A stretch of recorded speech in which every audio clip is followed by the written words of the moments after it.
I didn't tie myself to that dream. If I didn't get it, I'd just die. I don't believe anything's worth that. Imagine stepping onto a movie set where an Oscar winner like Dustin Hoffman might slap you for real without warning, where Jack Nicholson's off-the-cuff swagger can derail months of painstaking accent work, and where the slightest improv from Alec Baldwin forces everyone to reset the scene. Because when Meryl Streep enters, the bar rockets sky high and even legends sweat. For nearly 5 decades, Hollywood has worshipped her 21 nominations and 3 golden statues, yet whispered that sharing a frame with her is like walking a tightrope strung over a volcano. One wrong step, and you're scorched. Why did I become an actress? Probably because my friends told me that I did it very well. Now, in 2025, the heat is back. Fans are in open revolt over rumors she may voice a gender-flipped Aslan in Greta Gerwig's new Narnia films, and the internet is asking the same old question in a brand new way. Is Meryl's brutal quest for perfection a blessing or a curse? Today we'll pull back the velvet curtain on 7 tense team-ups, from the slap that almost halted Kramer versus Kramer to the quiet feud that still keeps her and Gwyneth Paltrow on opposite ends of every red carpet. And by the end, you might find yourself choosing sides. Because when the most acclaimed actor alive goes to war for authenticity, careers ignite, egos shatter, and the price of greatness suddenly feels very, very real. She broke my glasses and I ripped her blouse off. Wow. Dustin Hoffman. From the moment cameras rolled on Kramer vs. Kramer in 1979, Meryl's very first feature film, the set felt less like a drama and more like a pressure cooker. Early in production, Dustin Hoffman, already an Oscar-winning star steeped in raw, anything-goes method acting, decided to jolt his rookie co-star into real emotion. Without warning, he slapped her hard across the face on the first take of their pivotal custody battle scene. Crew members froze as a red mark bloomed on her cheek. Meryl, stunned but refusing to break, finished the scene in one breath. Later, she revealed that Hoffman also taunted her between takes about her late fiancé, actor John Cazale, hoping grief would sharpen her performance. To Meryl, the stunt crossed a line between art and abuse. To Dustin, it was just jazz in service of the story. Director Robert Benton spent the rest of the shoot running interference, calming Hoffman's bursts of improvisation, guarding Streep's carefully layered prep, and praying the two would stay civil long enough to get the coverage. The clash produced electric results on screen. Both actors won Oscars, but it left scars that never healed. Streep, who treats performance like brain surgery, resented being turned into an emotional guinea pig. Hoffman felt boxed in by her precision. She has since called the incident an example of behavior the industry would no longer excuse after Me Too, while he has offered only partial apologies. The two have never worked together again, and insiders say casting directors still flag their names in red whenever a project proposes pairing them. Yet the episode cemented Meryl's reputation for steely focus under fire. She'll absorb the hit, elevate the material, and quietly vow, never again. And never again became a theme, because her next great conflict didn't involve fists or insults. It pitted months of scholarly research against a co-star who liked to fly by instinct. I never think I'm going to be wrong. It just... Enter Kevin Kline and the accent war that almost derailed Sophie's Choice. Kevin Kline. When director Alan J. Pakula hired 2 classically trained powerhouses for his 1982 Holocaust drama, he pictured a match made in theater kid heaven. Instead, rehearsals turned into a silent duel over how serious drama should be built. Meryl arrived in Brooklyn speaking Polish, German, and broken English she'd drilled for months, right down to the vowel bends of a Krakow accent. Crew members remember her pacing the set, reciting diary entries of real survivors to lock in their rhythms. Every gesture felt measured, almost scientific. Kevin Kline came from the opposite angle. Straight off Broadway and itching to surprise himself, he treated Nathan Landau like a living nerve. Improvise first, analyze later. Pakula actually encouraged that looseness. He'd clear the stage, let Kline and the cast play the scene, then bring cameras in only after the sparks flew. The method thrilled Kline, but clashed hard with Meryl's blueprint. More than once, her carefully timed pauses were blown apart by an ad-libbed outburst or an unexpected prop smash. Tension peaked when Klein joked in an interview years later that accents are not something that come easily to me. "I wouldn't want to be the male Meryl Streep." Reporters printed it as a playful jab, but insiders say Meryl read it as a swipe at the very research that anchored her work. From that point on, their rehearsal notes were passed through Pakula like sealed letters, Klein chasing spontaneous fire, Streep guarding the archaeology of Sophie's trauma. Yet the friction did something magical on screen. Nathan's reckless energy needles Sophie's fragile control exactly the way Klein's instinct needled Streep's precision in real life. Critics called their chemistry dangerously electric, and both actors scored career-defining praise. But when awards season wrapped, they drifted to opposite corners of the industry. Despite mutual respect, no producer has ever tempted fate by pairing them in a drama again. The lesson? For Meryl, authenticity demands architecture. For Klein, truth erupts in the moment. Their standoff drew a bright line between preparation and instinct, a debate still taught in acting schools today. And it set the stage for an even bigger clash, one where raw charisma tried to bulldoze craft itself. Nobody got me ready for anything like that. Enter Jack Nicholson, and watch the temperature spike. Jack Nicholson. If Hoffman nicked Meryl's focus with surprise slaps, Jack Nicholson tried something bolder. Bury her prep in pure star power. Their first big meeting came in the mid-'80s, when Nora Ephron's marital black comedy Heartburn needed a last-minute leading man. Nicholson arrived 3 weeks before shooting, grinning, winging lines, and promising plenty of nude scenes, a half-joking dare that put Meryl on guard from day one. She fired back, "Fine, Jack, but you dropped the robe too." He laughed, she didn't, and the tone was set. Crew later said every table read felt like two different movies. Jack riffing, play-acting Jack. Meryl locked into her research on Ephron's real-life divorce. The culture clash only grew when Nicholson gave interviews calling heavy method prep intellectual gymnastics and bragging that spontaneity is what you're after. Concepts just get in the way. Streep heard that as a swipe at her notebooks and accent drills. She started marking scripts with extra stage directions, mini guardrails to keep scenes on track, while Jack swapped or dropped lines on the fly. Directors loved the sparks on camera. Editors hated splicing takes that no longer matched. After wrap, insiders swore Meryl muttered, "Never again." Yet Hollywood couldn't resist a second round. 1 year later, the pair reunited for the bleak depression drama Ironweed. And this time, tabloids exploded with stories of late-night Winnebago visits and a secret fling that embarrassed the crew. Whether the romance was real or studio lore, it deepened the rift. Meryl, fiercely private, hated headlines that reduced her to gossip. Jack shrugged them off like a new badge of rebel charm.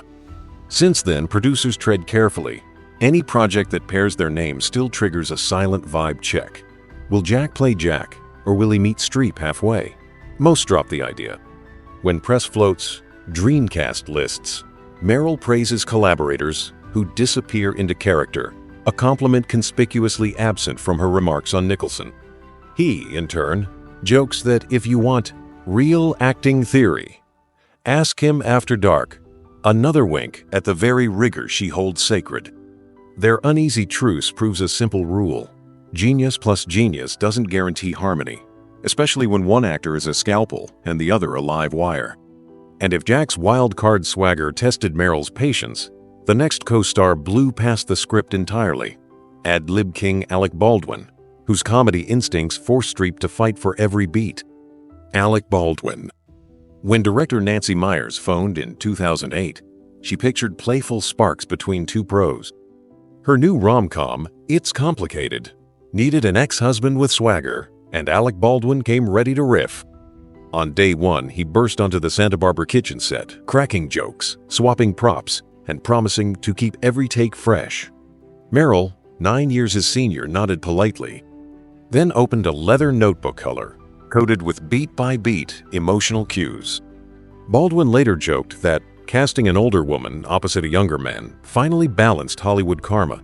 But even in that first meeting, he sensed the gap. Meryl doesn't wing it. She engineers it. Tension showed in rehearsals. The script called for an awkward croissant rolling flirt. Yet Baldwin kept ad-libbing punchlines, sending timing haywire. Crew members say Streep smiled, reset, and quietly asked for one technical after each blown rhythm so she could rebuild her beats. When he tossed in an unscripted pat on her backside, she froze, restarted the scene, and the room went silent until Myers stepped between them. Nothing exploded. Streep rarely raises her voice, but the chill was unmistakable. Between takes, Baldwin sang show tunes, lobbed one-liners at grips, and bragged that half the comedy lives in the moment. Streep countered by adding extra dialect drills for throwaway French phrases, determined to keep the humor grounded in character truth. In public, they were cordial. Photo ops, gentle ribs and press junkets. Privately, word spread that Streep requested additional rehearsal time any day Baldwin planned to play. One crew veteran summed it up: "He hunts laughs like a stand-up. She mines them like an archaeologist." Ironically, audiences loved the friction. The push-pull gave their divorced couple the exact crackle Myers wanted, and the film banked over $200 million worldwide, with awards buzz for both stars. Baldwin even posted a gushing Instagram throwback years later calling Streep the Everest of acting. But insiders note they have never reunited on film, and casting directors say any future pairing would demand airtight contracts on improvisation. For Streep, the lesson echoed an old warning: comedy still obeys truth, and truth needs architecture. Baldwin's jazz club spontaneity clashed with her symphony hall score, and once the curtain fell, each retreated to their own stage. Next up, the feud that turned an Oxford-trained gentleman into Meryl's most eloquent critic, Jeremy Irons, and the War of Beautiful Accents. Jeremy Irons. When The French Lieutenant's Woman started shooting in 1980, onlookers expected a masterclass duet. Two RADA-trained heavyweights, both barely 40, both fresh off first Oscars. What they got, according to crew chatter, felt like a genteel chess match that never ended. Meryl arrived armed with binders.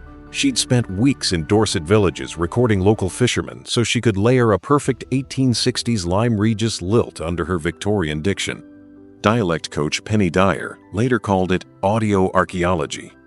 Jeremy Irons, by contrast, told the BBC he preferred finding the pulse first, fixing the voice second, and often waited until final rehearsals to lock an accent. That philosophical split widened fast. During early takes of the seawall confrontation, Irons improvised tiny pauses Meryl hadn't planned for, stalling her carefully timed breathwork. Witnesses say she reset the scene in icy silence, then stepped aside to mark new beats in her script. The next day, Jeremy joked to a journalist that some actors wear accents like designer gowns. Stunning, but they shouldn't overshadow the person inside. No names, but the subtext was obvious.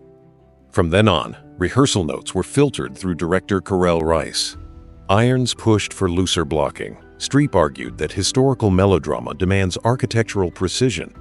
Rice split the difference, ordering two versions of every key scene, one freeform, one surgical. Editors later said the final cut splices both, which is why the film's love story feels half fever dream, half period tableau. Their rivalry cooled in public but lingered at festivals. At Cannes '82, Irons praised actors who honor spontaneity over student-level research. Streep, interviewed minutes later, praised actors who respect the homework so the audience never sees the seams. Neither looked at the other's press line. Rumors swirled. They were offered a mid-90s Merchant Ivory epic, and both declined when the other's name surfaced. Insiders still label the pairing radioactive. No direct feud, just two methods that repel like matching magnetic poles. Interestingly, Meryl's own 2011 remark that accents are the easiest part of her job, the kid activity of copying voices, was read by some as a belated clap back. She could master technique and emotion. So why was that ever up for debate? In the end, Irons and Streep taught Hollywood a quiet lesson. Even perfect pedigrees can't bridge clashing philosophies. Their single shared film is a classic, yet 40-plus years later, they've never risked a second round. And if generational tension hid beneath that rivalry, the next one put it front and center. Because when Gwyneth Paltrow's Golden Girl rise met Meryl's granite standards, the red carpet temperature dropped to sub-zero. Gwyneth Paltrow. By the late 90s, a new Hollywood narrative was taking shape. the fresh-faced, media-savvy starlet who could skip the grind of repertory theater and still nab Oscar gold. At its center stood Gwyneth Paltrow, 26, beaming in a pink Ralph Lauren gown as she clutched the 1999 Best Actress statue for Shakespeare in Love. Industry veterans cheered, then blinked. Even fellow legend Glenn Close later admitted the win didn't make sense to many insiders, hinting that Harvey Weinstein's bruising campaign had muscled aside heavier performances, including Cate Blanchett and Meryl Streep herself. Rumors suggest Streep watched the backstage frenzy with a historian's eye. The Oscar race had become a marketing war, and technical mastery suddenly looked less valuable than slick narrative packaging. Friends claim she worried a message was being sent, celebrity charisma beats craft, and that Paltrow's victory might tilt casting directors toward bankable allure over grueling preparation. Streep never said so publicly. She simply offered a polite congratulations, then left the governor's ball early. Yet the public sensed the chill. Tabloids framed the moment as Granite Genius versus Golden Girl, stoking talk of a silent feud. Paltrow later confessed that the very night she won, the world turned on me, a backlash she still feels today. Fans filled comment threads asking why Streep, now an icon of rigor, had lost to a telegenic newcomer whose acceptance speech drew more tears than applause. Over the next decade, observers saw only strategic distance. At award shows, Streep gravitated to Cate Blanchett and Kate Winslet, actresses known for immersive prep, while photographers caught just cursory cheek kisses between her and Paltrow. When journalists asked Meryl about up-and-comers, she praised those who do the homework so the seams don't show, a line some read as coded shade. Ironically, the pair briefly thawed in 2014 when Streep's oven died on Thanksgiving. She emailed her neighbor, none other than Gwyneth, who opened her Tribeca condo so Meryl could finish the turkey. "She has the best oven I've ever seen." Streep laughed on morning TV, downplaying any past tension. But insiders note that professionally, they've never shared a scene. Producers who floated prestige dramas pairing the two report a quick scheduling conflict from one side or the other. Why the lasting gap? Reports claim Streep still bristles at the idea of awards driven by campaign optics over artistic grit, and Paltrow's pivot to wellness mogul fame through Goop only deepened the stylistic divide. Where Meryl dissects characters in battered notebooks, Gwyneth markets lifestyle mantras. They occupy different planets of performance philosophy. The result is a generational fault line visible every Oscar night. One camp honors painstaking transformation, the other celebrates brand-forward relatability. And whenever Streep's name trends beside Paltrow's, social feeds revive the same debate: talent versus hype, workhorse versus headline. But if a single golden statue could cause this much fallout, imagine what happens when an internet fandom feels its childhood's sacred text is being rewritten. That's the firestorm Meryl walked into in 2025 when rumors linked her to a gender-flipped Aslan in Greta Gerwig's new Narnia. And even die-hard Streep devotees asked, has perfection finally gone too far? In April 2025, a single headline ignited the internet. Greta Gerwig was strongly considering Meryl Streep to voice a gender-flipped Aslan in Netflix's two-part Chronicles of Narnia reboot. Within hours, the story rocketed up Reddit and X trending lists, and the reaction was volcanic. Longtime believers saw the move as heresy. Aslan, a lion C.S. Lewis wrote as a clear Christ allegory, had always been male. Why rewrite scripture? Fan site Into the Wardrobe called it an assault on the fan base and launched a petition that pulled in 1,000 signatures in its first afternoon. Gerwig's camp tried to calm the waters, stressing that nothing was final and promising the films would honor Lewis's spirit while expanding Narnia for a new century. But damage control clashed with meme culture. One viral post showed Streep's Devil Wears Prada face pasted onto a golden lion, captioned, "That's all." Another tallied the Oscar count of every prior Aslan actor, 0, against Streep's 3, joking the wardrobe had upgraded to couture. The joke masked a deeper fear. Was Hollywood's most decorated performer about to override canon simply because she could? Opposition wasn't universal. Some argued Streep's voice could lend majesty regardless of gender, pointing to her acclaimed turn as a male rabbi in Angels in America. A Narnia web poll split almost evenly, with younger fans more open, older readers furious. Netflix analytics reportedly showed a dip in add to list clicks the week the rumor broke, the first negative blip since Gerwig signed on. And what of Meryl herself? True to form, she stayed silent, letting the frenzy swirl. Hollywood gossip says she's intrigued but wary.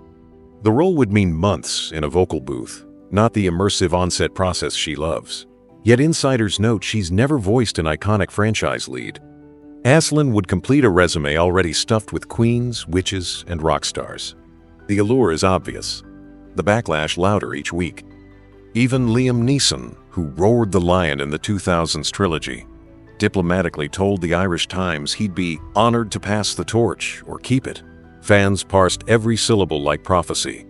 Whether the casting sticks or fades into rumor, the uproar proves that after half a century, Meryl Streep can still bend the culture in every direction at once. Admiration, outrage, fascination. Her pursuit of artistic boldness hasn't mellowed. It's widened the blast radius. And with Gerwig's epic slated for Thanksgiving 2026, the countdown clock is ticking. Step back and trace the pattern. Every clash on this list, Hoffman's slap, Klein's accent duel, Nicholson's swagger, Baldwin's riffs, Irons' Ivy League jab, Paltrow's pink gown upset, even the 2025 Narnia uproar begins the same way. Meryl Streep walks in with a blueprint so airtight it squeaks, and the room splits into two camps. One camp thinks her devotion is a masterclass.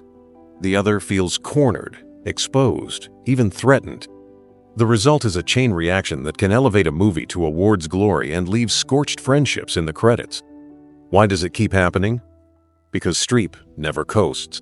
She treats every role, witch, whistleblower, lion, as if the camera will freeze her soul on film forever. And anything less than exact truth is a lie. That intensity extracts a toll. Directors whisper about overtime, co-stars brace for surgical precision, and internet fandoms debate whether brilliance excuses disruption. Yet year after year, studios still beg for her name above the title. Even the angriest colleagues admit she drags the collective bar higher. The paradox is brutal. Streep's perfectionism both forges legends and fractures partnerships. From the outside, it looks like stone-cold confidence, but insiders know it's a fragile pact. She gives every ounce, and she expects the same. Fail that test, and you'll feel the chill she saved for Baldwin's punchlines and Paltrow's press line. Pass it, and your scene might end up etched in Hollywood history, studied in acting classes long after the gossip fades. So, is working with Meryl worth the burn? Ask Dustin Hoffman clutching his Oscar, Kevin Kline guarding his pride, or fans rewriting Narnia petitions at 2 a.m. The answer shifts with each new project, but one truth never changes. If you step into a scene with Streep, you will leave it transformed. Either shining brighter than you dreamed, or seared by the hottest spotlight in cinema. And in a business built on fleeting applause, that may be the steepest, strangest bargain of all.